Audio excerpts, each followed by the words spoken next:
Hello mga bossing, good morning. Ayan meron tayo ngayong gagawin na Nissan NV350. So nandito tayo sa Tagaytay City Market. Ayan, so chine-check natin. Itong client natin ay galing pa sila ng Catanduanes, Bicol. So isa sa mga subscriber natin pumunta rito, nagpagawa. So meet up kami dito sa Tagaytay. Ayan, uuwi pa sila ng Pangasinan. So ayan. Ito yung kanyang pinakang original. So ito ipapalit natin. Ayan.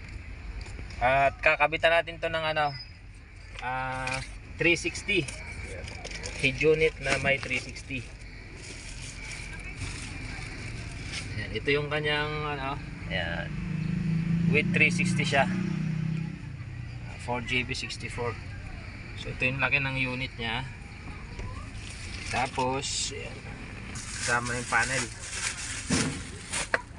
Ayan. So, ito yung pinakang panel nya.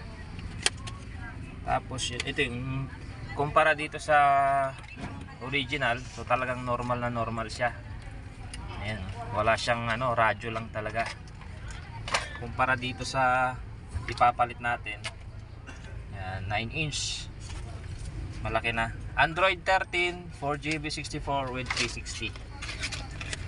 Okay, umpisa na natin. So, madali lang ito baklasin. Okay, sige, start na natin. Umpisahan na natin itong ating project ngayong araw.